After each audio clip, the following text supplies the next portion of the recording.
Hi guys, good morning. Hi Marina. Morning. Oh,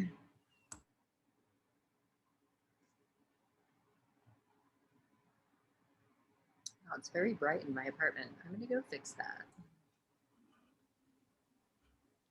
That snow is just reflecting everything. It is, yeah, everything is very bright.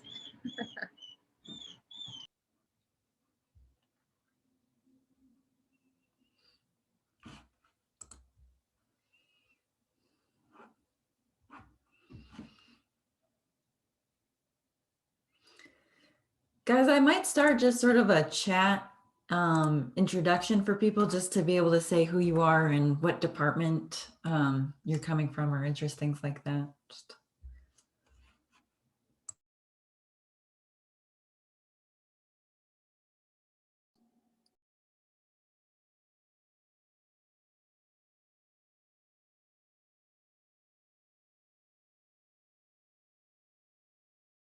Hey Pearson. How's it going? Hey, good. You in the lab? Yep. Nice.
Good morning. Good morning, Dr. Kirkpatrick. Thanks for being here. You bet. Thanks for the invitation. I see Dr. Haigh is here as well. Great. Hello, morning. Good morning. Thank you so much for coming.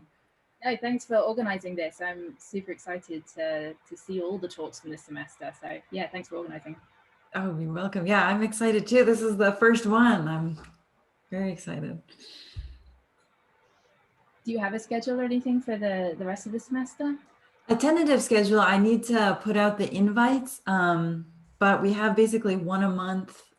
It's looking like either, oh, I have to look at my notes, either autism for next month or anxiety and trauma, I think.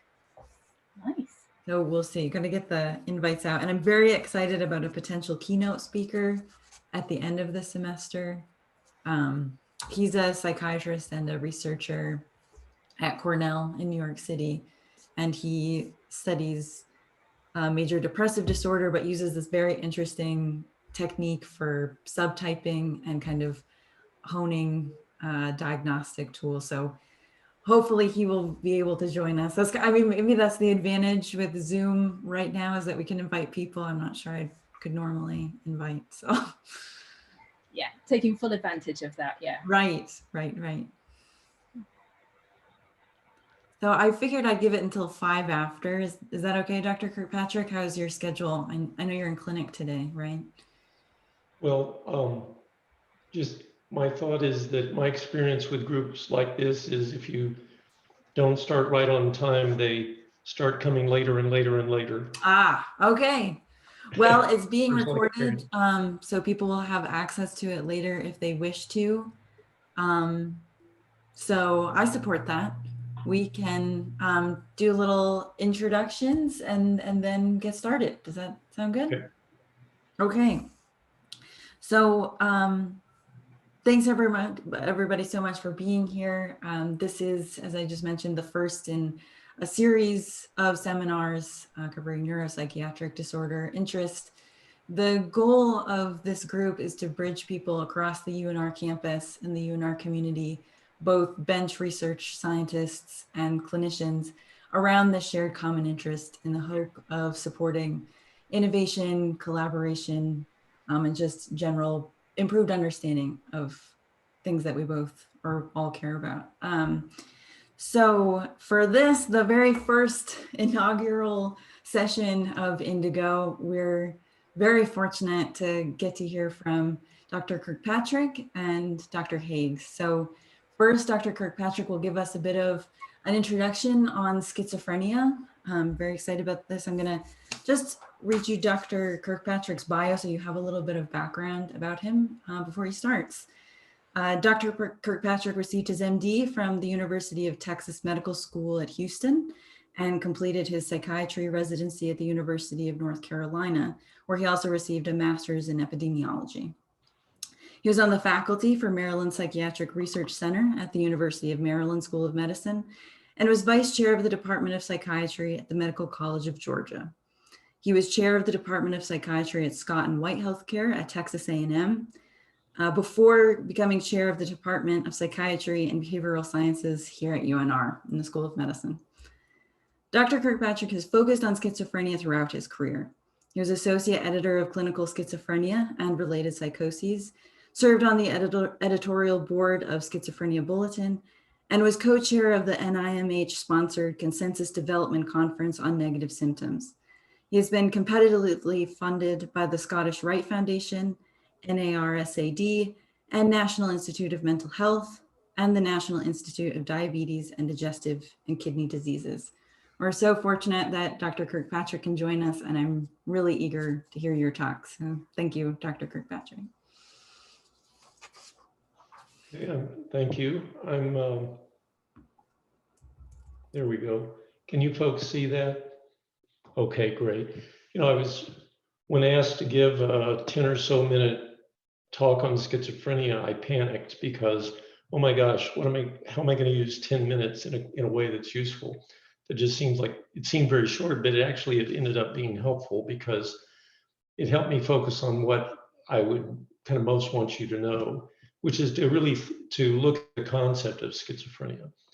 And for many people, the concept is people with schizophrenia have psychosis, of course, by definition, but there's also something else underlying that, which is the dopamine theory of schizophrenia. And it consists of three equalities. Psychosis equals schizophrenia equals dopamine dysregulation, and dopamine dysregulation also equals psychosis. The logic for that is antipsychotic medications are all dopamine antagonists or partial agonists, and dopamine receptor binding has a strong correlation with clinical dose. Therefore, schizophrenia is disease of dopamine excess. But does treatment really tell us about pathophysiology in a nice, simple way? For instance, is a strep throat really a disease of penicillin deficiency? Well, that one doesn't make sense. But there are other reasons to really doubt this whole thing. Dopamine is a good theory for the mechanism of action of current antipsychotics, but what it can tell us about disease is really quite limited.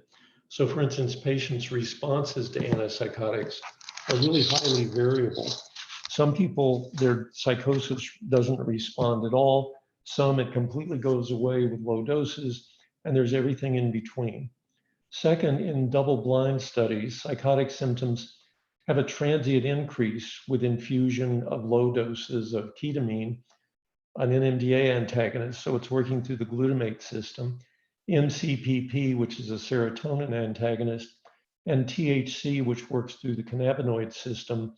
And that's the component that makes marijuana a recreational drug. And equally important, other important aspects of schizophrenia are not improved by antipsychotic treatment. And I'll get back to what some of those other components are. So it's a great theory, the dopamine theory, to say that schizophrenia is a disease of dopamine overactivity because there is a highly variable response of one aspect of the disease to dopaminergic blockade is like saying that bubonic plague is a disease of aspirin insufficiency. Since if you have the plague, we may be able to decrease your fever some. If we give you aspirin, you'll die anyway, but it's clearly aspirin insufficiency. So let me go through a number of myths about schizophrenia that I commonly encounter. One is it's genetic. And yes, there are genes of risk that have been well replicated. There are also a number of well replicated environmental risk factors.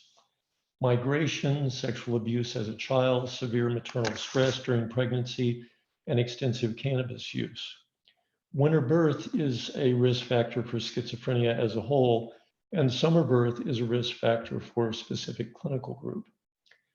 Another myth is there are no biological correlates, no biomarkers. Well, there's a cell population in the brain that does not migrate properly during early brain development. That's been replicated. There's a decreased number of dendrites, and there's a decreased number of dendritic spines. Other myths, all that matters clinically is this psychosis. Most people whose psychosis is well controlled actually continue to have impaired function. There are neuropsychiatric problems other than psychosis that contribute to their impaired function. Negative symptoms are an example, but also cognitive impairment, which in one review was suggested to be the best predictor of function of people living in the community with schizophrenia. And also they have an increased prevalence of major depressive episodes. Another myth is that drug treatment is all that helps.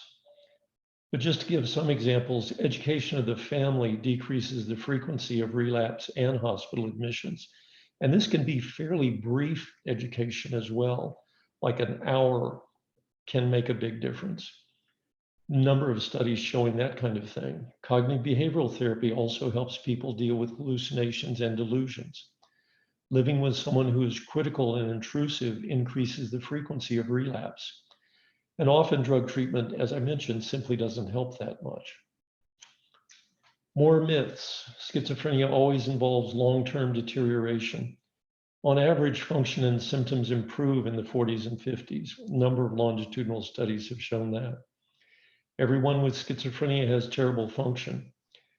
Well, clearly the group, the bell curve is shifted to poor function, but there are people who have full-time jobs, have kids, take care of them, are married. They may struggle a fair amount, but meeting them, you wouldn't know that they have these symptoms. That's a little uncommon, but it does exist. There is a common presentation, that is, they all have similar symptoms. And another myth is if you don't have schizophrenia by the age of 30, you'll never get it. So here's one of a number of studies that say that that age of onset belief is incorrect. This is from a population-based study of a particular area in London called Camberwell. So these are incident cases, new cases of schizophrenia per 100,000 population. It's divided into male and female. So on the horizontal axis, we have age groups. The first one is 0 to 14, the next are all 5 years each. So the solid line is male. And what you see is that they tend to peak around 20 to 24 years of age. And there you have something in the ballpark of 18 cases per 100,000 population. Pardon me for the problems with this slide. But if you then go out to ages 50 to 54, you're still close to 5 per 100,000 population in males. In females, we see a similar issue, but in fact, the curve is much flatter. They peak around 25 to 29 at about 8 or 9 per 100,000. But then if we go out to 55, to 59, you're still around 5 or 6. So the age is much more variable than people tend to think. Also, there's the idea that schizophrenia is a single disease with a uniform pathophysiology, but really it's a syndrome with many biological and clinical groups. And it's a collection of clinical problems. No one has all of them, but by definition, everyone has psychosis. There are many causal pathways to what we define as schizophrenia. That is, the risk factors can combine in a number of ways to cause the illness. In addition, there's good evidence that one well-defined group differs from other people with schizophrenia on the diseases that are typically used to distinguish and define diseases: signs and symptoms, course of illness, biological correlates, risk factors, and treatment response. And these differences are not confounded by things like treatment, duration of illness, demographics. And it's not just that this group simply has a more severe or less severe impairment or illness of the same kind. In fact, in some ways, this group of people is more normal than the rest of schizophrenia. And with regard to some correlates, there are double dissociations. Another myth is that it's a brain disease or a brain-only disorder. That is, that it is only the brain that is affected. But in fact, people with schizophrenia have an increased prevalence of significant medical problems at the time of first clinical contact and when well matched to comparison groups. So they have increased inflammation, poor glucose tolerance, which we sometimes refer to as prediabetes.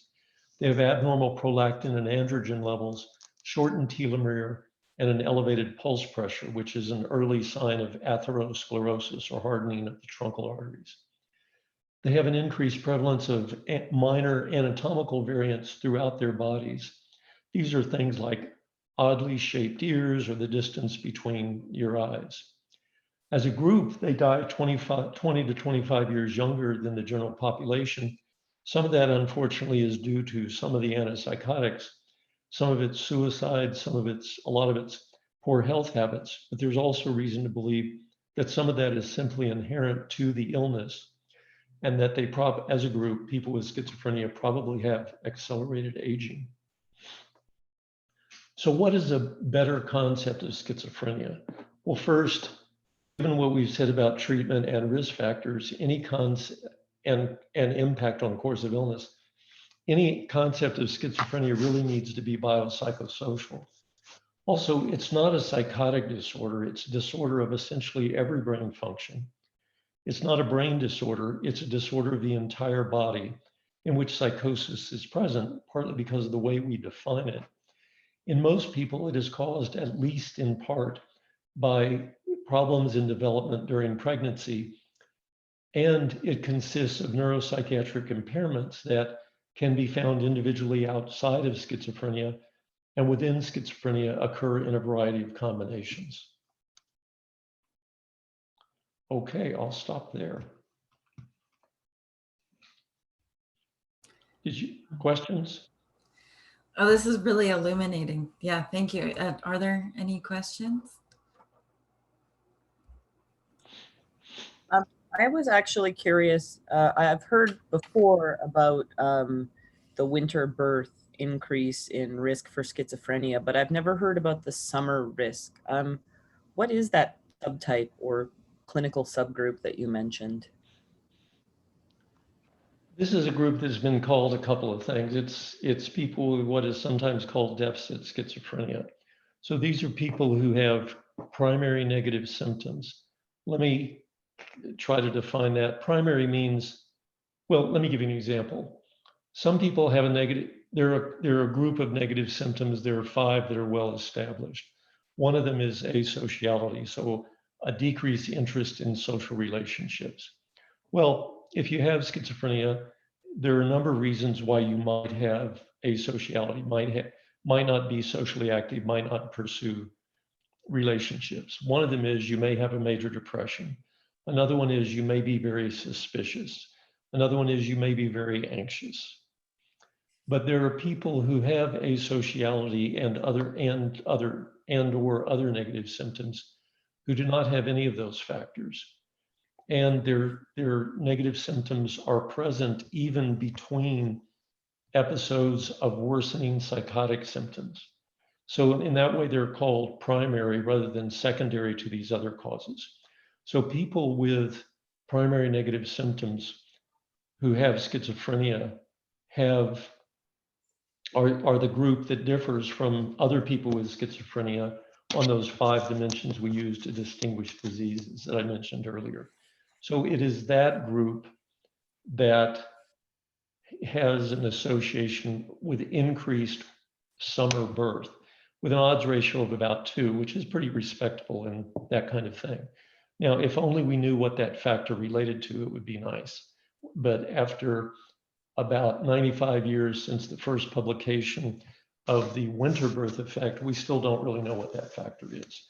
So it's not the finding on summer birth or winter birth is not of much practical use, but it's of considerable theoretical importance.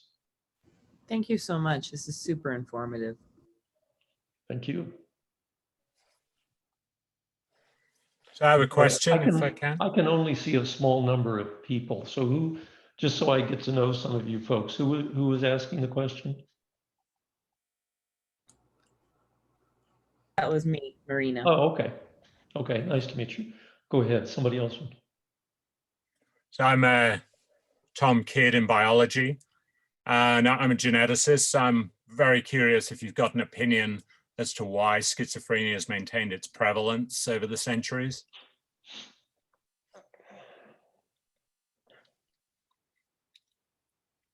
Well, I mean, in general, correct me, but I suspect there are in general two theories that tend to support that people tend to think about when they ask that question about anything that's deleterious, right? One of them is maybe there's some kind of heterozygote advantage. That's conceivable. Another one is that these are genes that, for whatever reason, simply are very vulnerable to mutations. I mean, every gene to some extent is. Maybe this is one of them that, for whatever reason, that these genes are more vulnerable to mutation. And so a lot of times what we're seeing is not a relatively old mutation that's been around for 5,000 years, but something that's younger, so to speak. That was a very fancy way of saying, I don't know. Thank you. If I can, oh, sorry. But I mean, the other answer is look at all the environmental risk factors. Those are things that people just keep encountering. Problems during pregnancy, broadly speaking, seem to cause more of schizophrenia than any other things. Hi, Dr. Kirkpatrick. My name's Stephanie. I actually, yeah, we've met quite a while ago. We talked about some DTI at some point, but I kind of wanted to piggyback off Dr. Kidd's question and ask are you aware of these genes being implicated in any other type of neuropsychiatric disorder, or are they unique to schizophrenia? There are some, and I think especially one of the things that's been showing up more recently is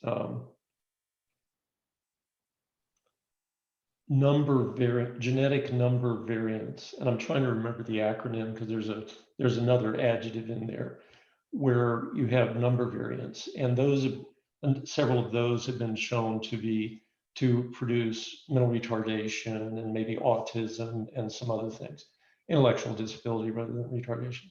So that's interesting in part because if you look at the non-genetic environmental risk factor, winter birth has been shown to be involved with a number of neurodevelopmental, neuropsychiatric problems as well, intellectual disability and some other things, as I recall. So in a way that I think has some, I think it's not just number variant genes that are a problem there. I think there are also some like DISC1. You know, the genetics of, I think it's fair to say if you're thinking about specific genes, or if you're speaking about grouping the number of variants together, or if you're looking at things like winter birth, the risk factors are almost never, really don't seem to be unique to schizophrenia in general. They seem to be something about mostly something about brain development. And based on what the particular risk factor is, and perhaps on the other things that are going on in that baby in utero, genetic background, other environmental issues, they may lead to one thing or another. Interesting. Can I follow that up with a quick question? You had mentioned at the beginning that schizophrenia is classified by this lack of migration of a certain cell type. What cell type was that? I was just curious. These are called interstitial cells of the white matter. So they are neurons that in the white matter, there are some neurons. And one population that is stained, that it has a particular immunohistochemical stain, I want to say MAP2, but I'm not confident about that. If you look, okay, so background for some other folks, the way neurons are kind of born, and are born low in the cortex, so to speak, and then they follow this chain, they follow a guiding cells projection. They climb up and then they let go, and they stay where they let go. Well, it really looks, if you look in the white matter and the gray matter for this one particular group of neurons, if they're supposed to be arranged like this, if your brain is healthy, they're arranged like this. The whole thing is shifted down. And that's very interesting, because something that is involved with that, known to be involved with that system of climbing up that ladder, in animals with heterozygotes, you also see this same thing shifted down. Send me an email and I'll send you, and I can send you, if nothing else, our paper on that. Yeah, that'd be great. Thank you. And there are a bunch of others. It's really an interesting story. And so many things fit around early brain development. And also, to go back to the other question about what other things are associated with these genetic risks and environmental risks. You know, I went into schizophrenia research thinking, oh, this is a nice discrete entity. It's not. And that's what the National Institutes of Health's RDoC initiative is all about, is we need, you know, to some extent, a disease concept really gets in our way. A categorical disease concept may really get in the way, especially of neuropsychiatric disorders, if we want to understand the underlying pathophysiology. And schizophrenia is a great example of that, which for a long time I found really depressing, but now I've given up. I've gone over to the dark side, and they have cookies, so. That's good. Thank you. Yes, ma'am. Hi, Dr. Kirkpatrick. I'm Marion Berryhill. How you doing? I'm well. Nice to see you. I have a question. You mentioned the pre-diabetic status, and I'm curious to know if there are any emerging, I don't know, identification of risk factors or treatments that are coming out that are more based on endocrine activity or the kind of diet, or that can address some of these more systemic problems folks are facing? Well, let me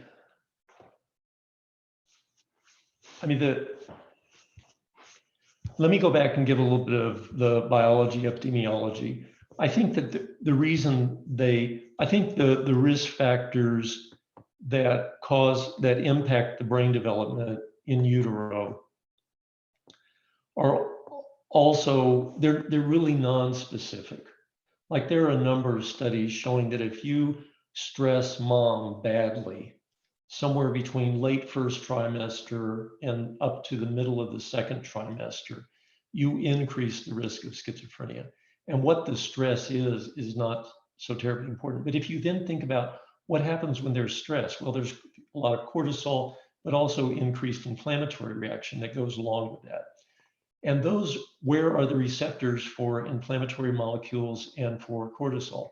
They're all over the body. So I think it's part of what's going on there is that this is inherent to the illness. Now, your question is, how do you treat that? Well, it would be nice if we had better antipsychotics. And right now, all of our antipsychotics are dopaminergic. Some of them have no weight gain problem, but they have other side effects. So people, sometimes knowing that they're gaining weight, prefer one that gives them the weight gain because they're able to sleep or it's just more comfortable. More general, I think that actually since, oh my gosh, since about the time I was born or before, we've had one mechanistic class. In other words, they're all dopaminergic. In diabetes or hypertension, you have 10 or 15 mechanistic classes that do different things biologically that help with diabetes or help with hypertension. It looks like in the next 5 years, we're probably going to jump. My guess is that we're going to end up jumping to 3 mechanistic classes. And the dopaminergic one is going to be least effective from what I've seen in the early data. So that would help with their diabetes a lot. And then there are the other boring answers, which is good health habits, physical activity, early detection, et cetera, et cetera. So what I'm saying is that I think for many of these folks, diabetes is baked in the cake of having schizophrenia. I think I answered your question. Okay.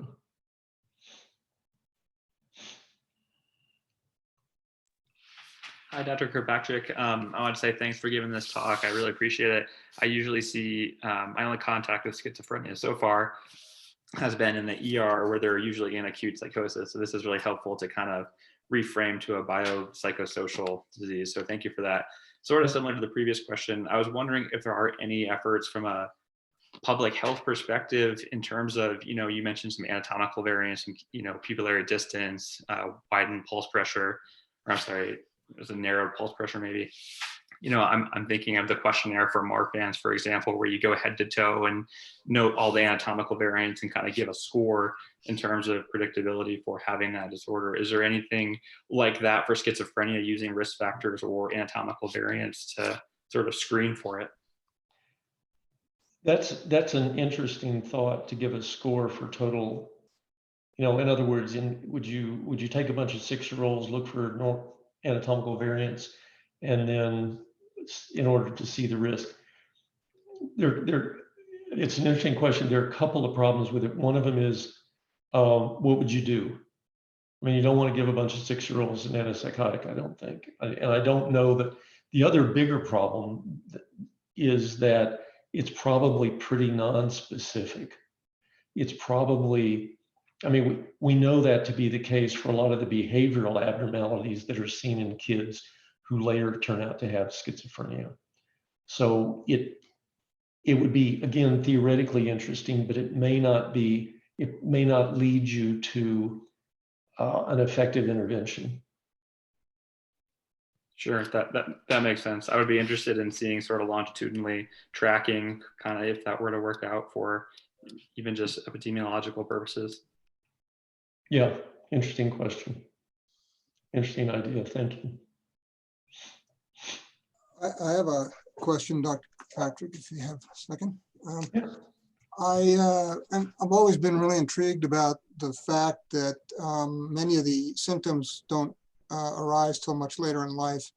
And that's always puzzled me, given that it's very much a developmental disorder in many cases. And I'm wondering if you could tell me if anything is really known about why this happens, or whether it's just a result of selective senescence of cells or something like that. Yeah, it's the theory that is usually tossed around. It has to do with the end of myelination to the frontal lobes. But that, of course, is assuming that the problem with that theory is that it doesn't tell us why the myelination would then lead to worsening function. And it's assuming that it's based on the concept that if you don't have it by the age of 30, you aren't going to have it. So I think, presumably it's because of other developmental changes that are going on in the body.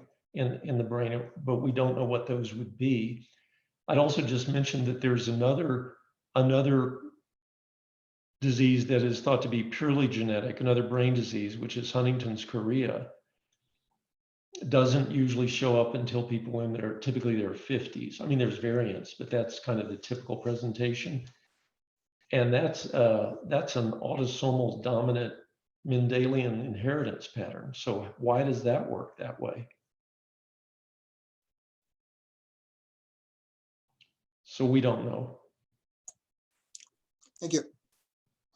I have a question related to that, Dr. Kirkpatrick. So is it possible that an explanation for the somewhat delayed onset, since it is sort of a developmental disorder, is it possible that that delay is due to the fact that the disorder or the issues leading up to that don't reach a critical dysfunction point until that stage in life? Is that a possibility? Are you thinking of the psychosocial risk factors? Yeah, I guess to refer to the previous question, it seems like the majority of diagnoses occur late teens, early 20s, although clearly from what you've demonstrated, it can be across the lifespan. But could that be due to the fact that the underlying pathology doesn't reach a critical point for diagnosis until that age? Not that the processes aren't already occurring, but just that it's not pathological until that point. Right, and right, agreed. That's what I was saying. And let me go back and quibble just a little bit. It happens to be a sore point that I shouldn't have. I don't think in males, I don't think it's the case in males or females that the majority are by the age of 25. Okay. I think in both, actually the majority is after that. So for instance, we did this population-based study in Barcelona where everybody who was diagnosed with schizophrenia in a particular neighborhood of Barcelona went to this one clinical group. And we didn't take, okay, granted, we didn't take anybody below 18, but that's not very common. We didn't take anybody with a first diagnosis above 65, but the average age of onset was 29, males and females together. Oh, wow, okay. And that's average. And it's got a long tail to the right. Both of them do. So that, which just worsens the mystery, right? Is there a gender, so this will be a really quick question. Is there a gender bias in schizophrenia? There is a gender, is it heavily male? It's something, meeting the criteria for schizophrenia in epidemiological studies tends to be, the ratio is something like 1.2 to 1.4 to 1, male to female. Typically, there's some debate about that, some debate about selection bias and so on. But also it appears that on average, males tend to have more severe impairment than do females. And the later onset group of females, there's someone who's made a career really out of looking at the later onset group of patients with schizophrenia, and they tend to be majority female. Interesting. Thank you. I should probably stop so I don't. Sure, yeah. Thank you so much. And thanks everyone for such awesome, engaging questions. I think with that, we'll hear from Dr. Haigh. I've been very excited to meet Dr. Haigh since I first came to UNR, so I'm thrilled to have you. Just to introduce Dr. Haigh briefly, her Bachelor's of Science is in Experimental Psychology from the University of Bristol. Her PhD is in Vision Science at the University of Essex. To introduce her research, Dr. Haigh's main research interests focus on neurological responses to sensory stimuli, specifically what drives the system to hyper or hypoexcitability and how this impacts sensory-related cognition. And she investigates what this can reveal, firstly, about early sensory processing in neurotypical individuals, secondly, about the underlying pathophysiology in certain clinical conditions, including schizophrenia. Her aim is to establish if methods for improving sensory processing would then have cascading improvements on complex cognitive processing. So with that, Dr. Haigh, if you're ready to give your presentation. Yeah, of course. Thank you so much again, Mary, for organizing this. This is really exciting. And I'm going to be piggybacking off something that Dr.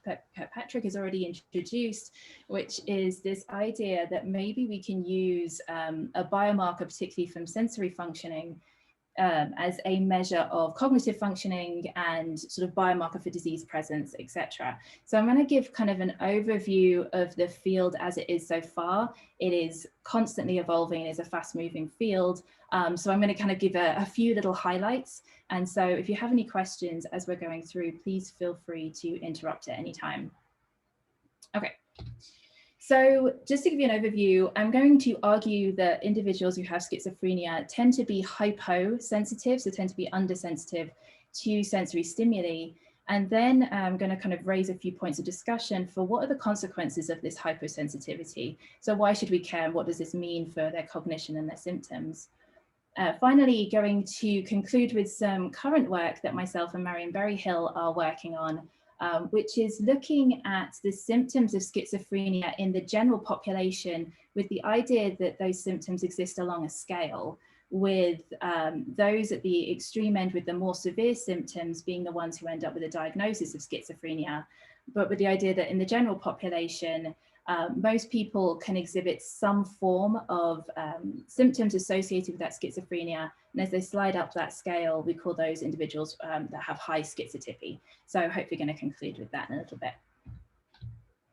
So just to summarize again, although Dr. Kirkpatrick went into this in much more detail, so there are a variety of different symptoms that are associated with schizophrenia.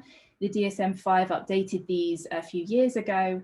And so we've got things like social and occupational dysfunctioning, delusions, hallucinations, disorganized speech, disorganized or catatonic behavior, and a bunch of negative symptoms too. And so when you think of schizophrenia, you might not immediately think, oh, sensory problems. But in fact, we've got one of the key ones already, well, two of them really, that are included in the key diagnosis, which is hallucinations and disorganized speech, that are inherently related to a sensory input. Now, interestingly, about 70 to 80% of patients who are diagnosed with schizophrenia tend to hallucinate. And of those individuals, around 70% identify the hallucinations as being auditory in nature. Now, because of this auditory focus in terms of the hallucinations, from the research perspective, there has been a primary focus on auditory processing.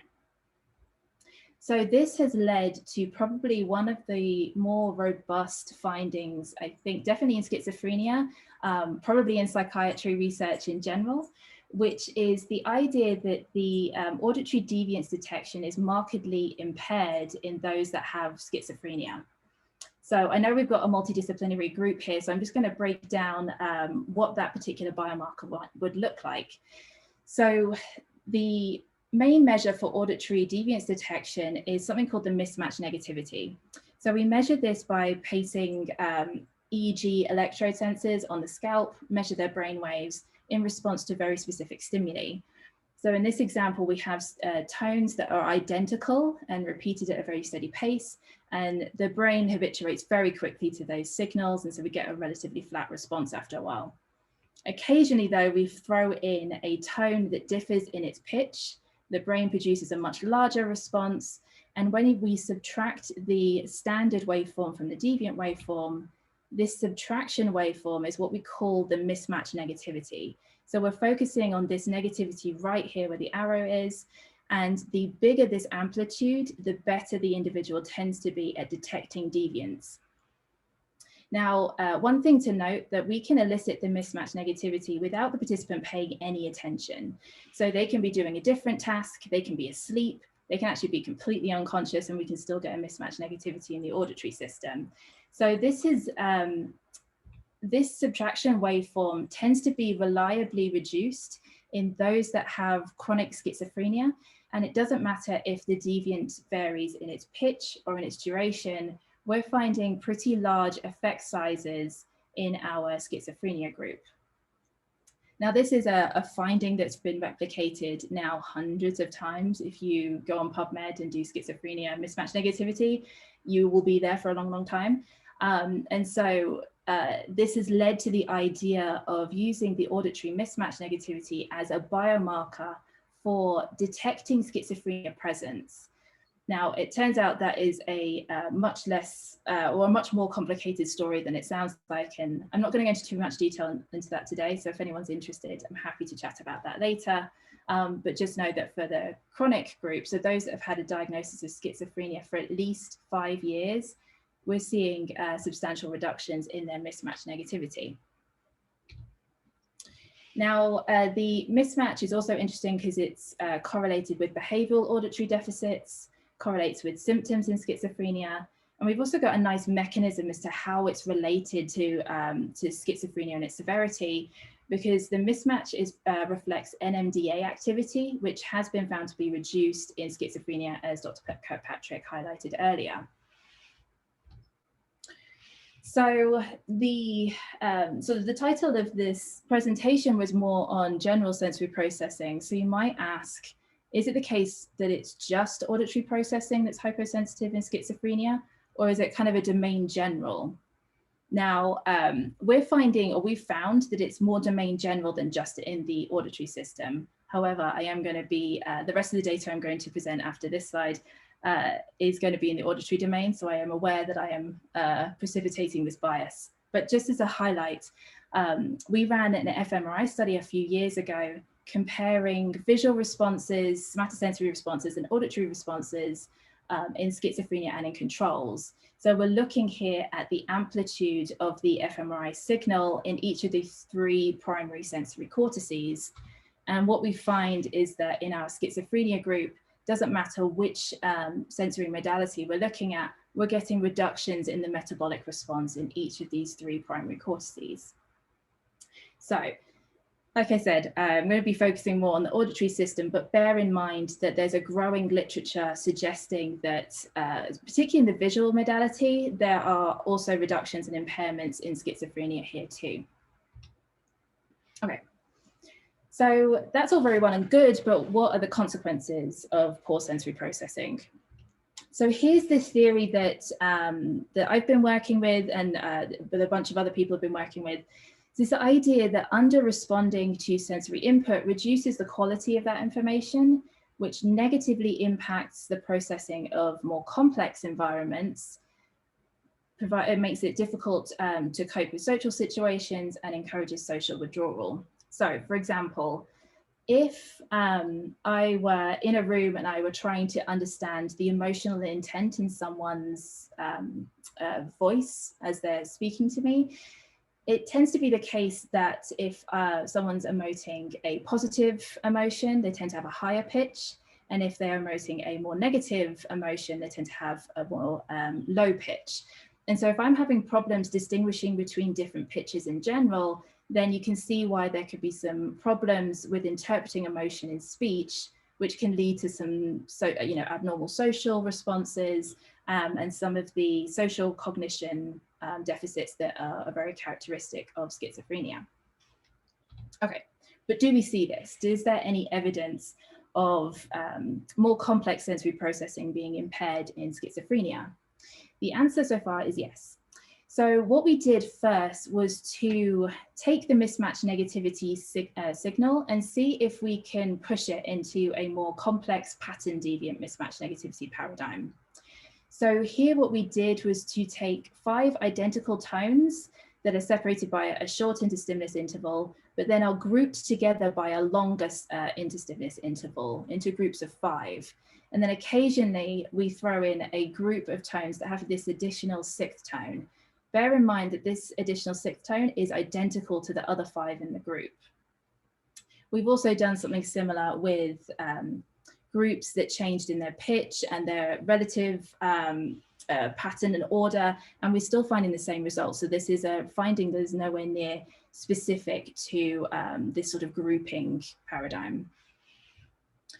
And so what we found was that in control individuals, we still get a nice mismatch, but in those with chronic schizophrenia, they do not show a mismatch at all to this extra 6th tone in this sort of standard group of 5s paradigm. Now, for the eagle-eyed of those in the audience, you might notice that this mismatch is a little bit later. It's about 200 milliseconds later than the original one. And the reason being is that it just takes a little bit longer for the auditory system to figure out that there's a deviant in a pattern paradigm rather than in a single tone paradigm. So that's the reason for the later mismatch. But either way, we're showing significantly reduced mismatch in the chronic schizophrenia, even to these more complex paradigms. In addition, this mismatch reduction is related to their symptoms. So here I'm showing 3 subsections of the positive and negative symptom scale, or the PANS. And for each of these 3 subsections, we're finding that the greater the reduction in the mismatch, the more symptoms we're seeing in these individuals. So again, this is kind of consistent with the mismatch data I showed before. Okay, so then if we pull this into a even more complex auditory stimulus, so something like processing nonverbal emotion, as I mentioned earlier, do we see similar deficits in schizophrenia? And the answer is yes. So this has been replicated several times, and there are a bunch of auditory data, neural data that supports that the prosody, or the emotion processing and sensory areas, are also impaired in schizophrenia. And we're seeing that the schizophrenia groups that are shown in blue here, they are poor at both tone matching, so the simple pitch discrimination task, and also in emotion recognition, compared to the control participants. But in both groups, we see significant correlations between the two. So it does seem to be that if you're impaired in tone matching, if you're impaired in discriminating between different pitches, you are impaired also in discriminating between different emotions in vocal tone. Now, we found some neural correlates of this too, and we're also finding that these signals are associated with increased social stress in the schizophrenia group too. That's data that we're still compiling together, so that's our kind of watch out in the future. So basically just to say that the impaired auditory processing is associated with a bunch of different markers that are indicating social cognition deficits in schizophrenia. Okay, so far, all I've shown you are kind of correlations, that everything seems to be impaired in schizophrenia, but can we start creating a kind of causal mechanism here? So Sophia Vinogradov's group at the University of Minnesota have been doing some really interesting work using auditory training paradigms, so particularly, or specifically the discriminating between different frequency modulated sweeps, and finding that as the individuals with schizophrenia are getting better at this task, they're also showing improvements in their auditory processing speed and in their executive functioning. So again, we're sort of finding that these two sort of areas are kind of improving at a similar rate. Similarly, Impi wrote a really cool paper recently looking at the impact of transcranial direct current stimulation over temporal lobe, found improvements in their mismatch negativity and in working memory performance. So again, we're seeing that as one thing improves, the other one improves. Now, there's still a big question mark as to whether this is necessarily whether the improvement in the auditory processing is causing improvement in everything else. It could be, there have been some arguments that we're just improving neuroplasticity. And so we're kind of getting a domain general response here where everything seems to be improving in these individuals. And so there's a little bit of more work going on to try and work out how modality specific some of these effects are. But if it is the case that monitoring early sensory functioning is useful as an objective biomarker for symptom severity and daily functioning, perhaps this can be useful from a clinical perspective as well. So instead of, so we've still got a heavy reliance on self-report. And so if we could kind of add in an objective biomarker on top of that, perhaps this could be clinically useful too. So currently, what we, myself and Marion Berryhill are working on is to move this out of the clinical population and into the neurotypical sort of general population to see if the characteristics that are associated with schizophrenia that we call schizotypy, if the prevalence of those in the general population is also associated with hyposensitivity in sensory processing and in some impairments in certain cognitive parameters. Now, the benefit of working in a subclinical population is, first of all, it's a little bit easier. The other thing is that we don't then have to worry so much about medications. It's easier to kind of filter those out. And we're still focusing on behavioral traits that have been shown to be prevalent even in the general population. However, obviously, we're going to expect inherently weaker effects if we're expecting these measures to be associated with symptoms. So currently we are under data collection, which has been really fun whilst working remotely, but we've had Georgia Shire's programmed up a beautiful program, and Alex Kilgore-Gomez has been doing an awesome job at collecting the data remotely. But so far we're looking at sensory memory in the visual and in the auditory domain, and then looking at visual and auditory two-back tasks, so as a measure of working memory, to see if we can start connecting some of these dots even in a subclinical population. So do those that have high traits of schizotypy, do they show more of these schizophrenia-related traits than those that have low schizotypy? So hopefully come back this time next year, we'll have some really fun and interesting data to show you. So this is a kind of to be continued. Okay. So hopefully I've convinced you that individuals with schizophrenia tend to be hyposensitive to sensory stimuli, and that could be causing degraded incoming signal. It seems to be related to cognition and symptoms, but there's still a bit of a question up in the air as to whether this is a causal effect. So come back and we'll hopefully have some more data to discuss. And then does this occur in subclinical individuals, with the overall aim being that the hypersensitivity could be a useful biomarker of cognitive functioning in schizophrenia. Okay, so thank you for your attention. I'll take any questions, and just a quick note of thanks at the end.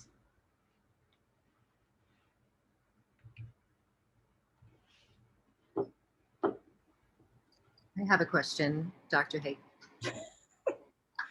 Okay, this is silly, and I'm probably asked you this before, but I don't remember the answer. But is mismatch negativity, is that phenomenon unique to schizophrenia, or do we see that in other conditions like autism? So in autism, we tend to see a larger mismatch negativity. So we do see some diagnostic specificity when it comes to mismatch. Okay. I will say that in neighboring conditions like bipolar disorder, where we have the common symptom of, well, not everyone that has bipolar disorder has psychosis, but some do. And so those that have psychosis and bipolar, they do show some reduction in the mismatch, but it's not quite as stable a reduction as we see in schizophrenia. So there might be some diagnostic specificity, but it's not quite as clear cut. Interesting. So bipolar disorder would be somewhere like in between autism and schizophrenia. So autism produce a larger MMN compared to controls too. Oh.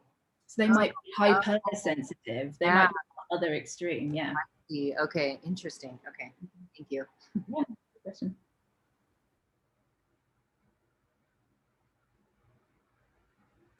Dr. Given the Haigh, relationship between symptoms and mismatch negativity, would it be feasible to find people who have the mismatch who do not have any subclinical psychotic-like symptoms?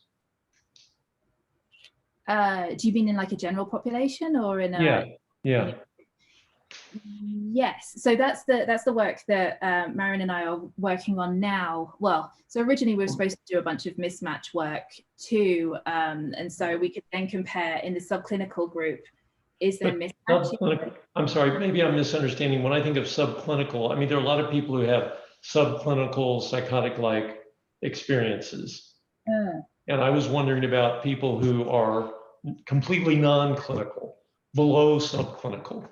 Or can you even find such folks? Am I making sense? Yeah, so there's a bunch of prodromal work being done currently where they're finding that those who are at familial high risk of developing schizophrenia, so they have like a relative who has schizophrenia, and they are being monitored to see the progression of their symptoms. Some of them do not develop symptoms, and I think they show a relatively normal looking mismatch. The caveat to that being that in prodromal individuals that do end up having schizophrenia, they don't always show smaller mismatches prior to the onset of schizophrenia or their first episode of psychosis. So this was, so at the beginning I kind of alluded to the mismatch being used as a biomarker of disease presence, and it turns out it's nowhere near as straightforward. Like by the time they first get into the hospital, they're looking really healthy in terms of this one biomarker.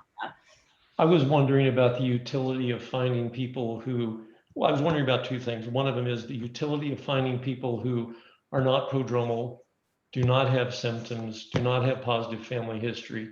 Second, do such people exist? I mean, given the relationship between the marker and symptoms, can you even find such folks? If you could, it seems like that would be a very interesting group. Yeah, so some of the schizotypy work, the idea of the low schizotypy group is usually that they are very, very low on all of these symptoms. And so, yeah, that would be interesting. But yeah, I don't know if anyone's looked at high schizotypy, low schizotypy, and then diagnosed schizophrenia as kind of a full spectrum yet, but that's something that we're hoping to do. So, yeah.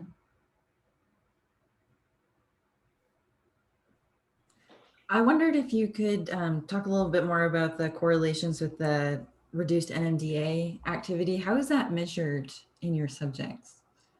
Good question. So we didn't do that work. Oh, I have a feeling that they use ketamine. And so they measured mismatch negativity with varying levels of ketamine over time. And so I think that might have been a neurotypical group, and they found that they could make the mismatch look schizophrenia-like by different measures of ketamine. Okay, that's really interesting. Thanks. Do you find, sorry, I'm not familiar with the schizophrenia literature, obviously, but do you find that there are like gray matter reductions or any volumetric changes in like the sensory areas, or I'm sure in frontal lobe and too, but are there any, I wonder if there's a correlation there between performance? Yeah. There is, yes. So we recently published, well, so these data have been out for a little while, but there's a relationship between gray volume shrinkage and the mismatch negativity in primarily in temporal lobe is the gray matter shrinkage, and we find that in schizophrenia. And then recently published a study where we followed people for a few years and found that as the disease progressed over time, both of those measures were now shrinking, and they were shrinking at roughly the same rate. So yes, there is a gray matter reduction relationship there. Is it in the like the STS area? Yes.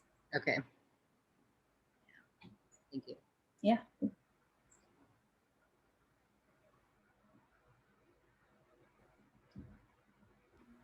I don't know if this is really a question or more of a musing, but to me, it seems like had I been asked if I thought people with schizophrenia had hyper or hyposensitivity, I would have absolutely guessed hypersensitivity before this lecture, just because, in a more sort of in a more intangible, less objective way, what I see is imparting meaning on something that doesn't have meaning, or, reading into signs and sort of this almost compensatory to what you're describing in your research. So I don't know if there's a real question here, but is there a way, has that been shown to correlate with symptoms at all because you mentioned that the onset of that mismatch can sometimes be less straightforward than, one-to-one, it progressively gets worsened. Has there been any correlation with the symptomatology at all with the mismatch?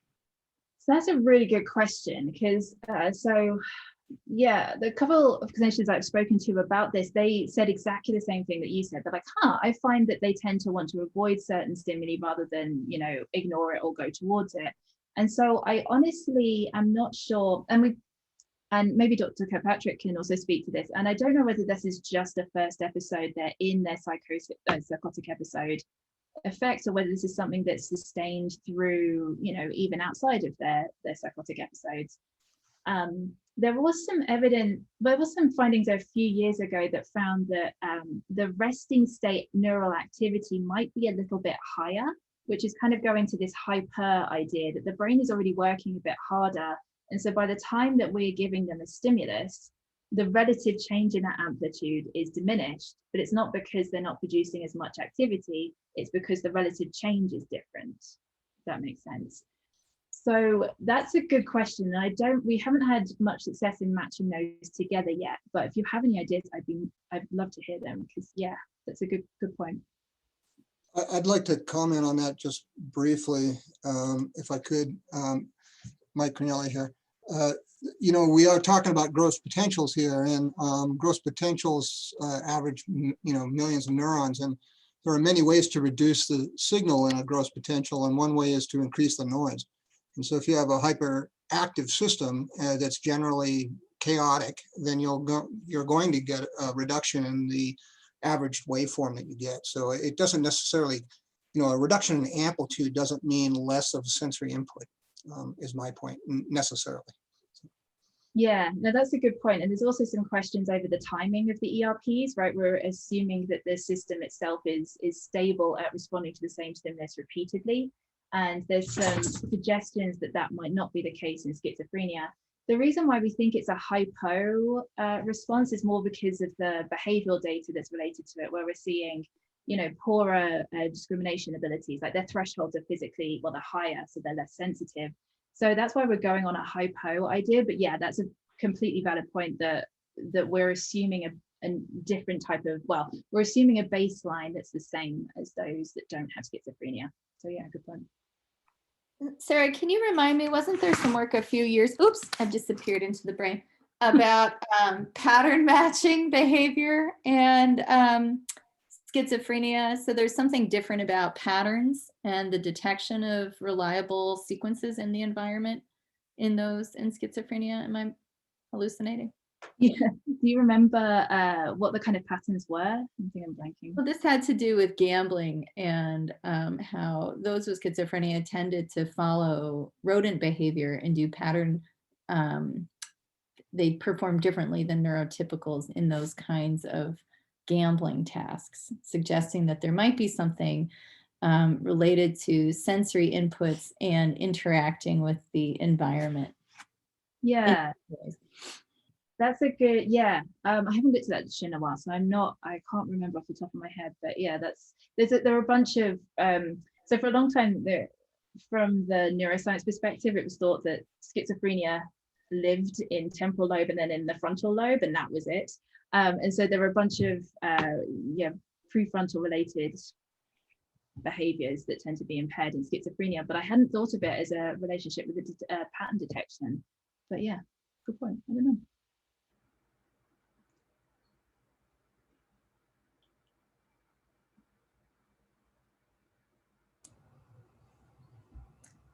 Said that schizophrenics seem to avoid certain stimuli. What are those specific stimuli that they find like repelling or aversive? Sorry.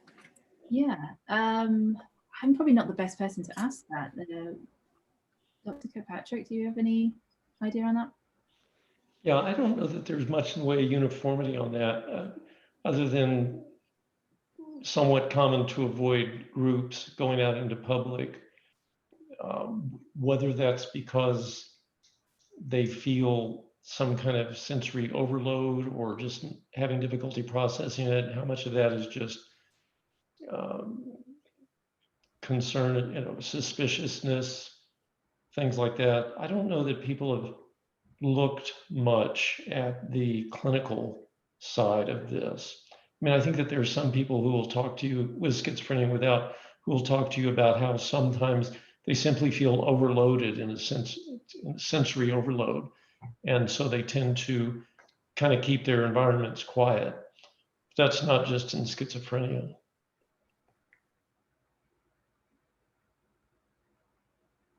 I know there's some work in Hong Kong by Eric Shen, who's doing some work on visual sensitivity and visual discomfort and its prevalence in schizophrenia and how it relates to antipsychotic medication tolerance. So I think there are some some little, groups that are working on this kind of question, but yeah, it's lots still to do. And then in your auditory assay, the idea of being on like the range of milliseconds, does that ever translate into like language comprehension when it comes to words? Like would they, if you gave them the same sentence, would it, I guess, act with more noise depending on how long, or is there like any compensative aspect of they might be bogged down by the first 4 words of a sentence? Or is there not much literature on like language comprehension between different subjects? Yeah, so I think my recollection, there's an ERP, the N400, that tends to be related to language processing. I think that's reduced in schizophrenia. In terms of exactly when in that sentence they might be getting lost or getting better, we've got some data that might answer that, but I haven't analyzed it yet, so I don't know. But we have to use slightly more like decoding computations to try and work out exactly when these signals either stabilize or become unstable again. So that's a good question. It's a kind of future project.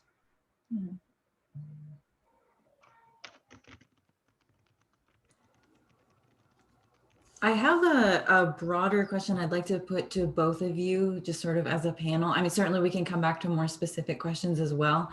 But for the purposes of this group, I'm curious for both of you, what your take on how do we increase communication between bench research and, how do we translate into innovation in clinical practice in improving how we diagnose and treat schizophrenia? I'm curious about your thoughts on that sort of macro level. I think the Schizophrenia Research, International Research Society, they have an annual meeting, one in Europe and then the next year in the United States. It's full of basic scientists, epidemiologists, clinical trials people, folks doing things like Sarah Haigh is doing. And I think that's enormously helpful in that regard. Geneticists, everybody who's interested in schizophrenia and really concentrates on it can show up. Yeah, and similarly, I found that the conferences seem to be one of the better places, because I think from someone who has not done any clinical work ever, I always find that it's great talking to people who do work with patients. They're not just like some squiggles on a screen for after a while that's what they become for me, as it's just some squiggles. And so working out, and same as Gary sort of highlighted, the kind of connection between, well, wait, I'm seeing this, but you're telling me this. Why are they disconnected? And so, yeah, probably communication and probably groups like this are a fantastic way to start, because then we can talk about these broader themes together while we're on the same page. Yeah, do you see opportunities at UNR that are kind of poised to happen, or or do you have visions for what that could look like in our own community? Yeah, so myself, Marion, and Dr. Kirkpatrick are all on an IRB, and we're trying to recruit some patients to try to sort of move this along. So I think we do have a fantastic opportunity here to build up this kind of clinical infrastructure where, where we can kind of communicate with patients and see if we can get some clinically relevant research rather than just sticking on the basic science, which I've got to admit I've been guilty of many, many times. Yeah, so I think we're getting there, but there's definitely room to improve and accelerate there.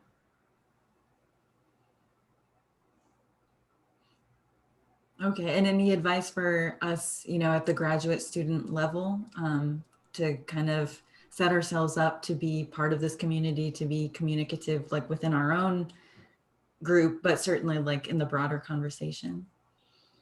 Well, this forum is a very healthy step forward for sure. And if anybody would like to meet with someone any clinicians with a particular interest in, say, depression or anxiety or obsessive compulsive disorder or whatever, contact me and I'll try and set you up with someone.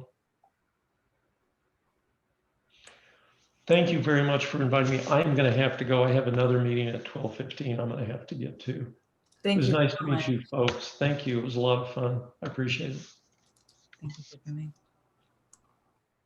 Great, thanks, Mary. Really appreciate it. Yeah, thank you so much. Thanks for speaking. And to the group, I am sort of trying to push the Slack chat just so that when someone asks a question, hopefully the answer benefits everybody. So I don't know if you have Slack, Sarah, but just as an opportunity that we can direct our questions and then all have the benefit of being able to read the answers and keep the dialogue going. That's a hope I have. I think the link is posted at the top of the chat, but just thank you everyone so much for coming. Thanks to Dr. Haigh and Dr. Kirkpatrick, just really illuminating talks. I'm very excited. And I think we're looking probably at a lecture on autism next month, but I'll keep everybody posted. For the graduate students who expressed interest in leadership positions within INDIGO, I think we're gonna have an organizational meeting next Friday, either the same time, 11 or noon, kind of depending on what works for people. But thank you all so much. Thank you. Yeah, this was great. Actually, Mary, could you post the Slack channel thing again? I think I Yeah, will do.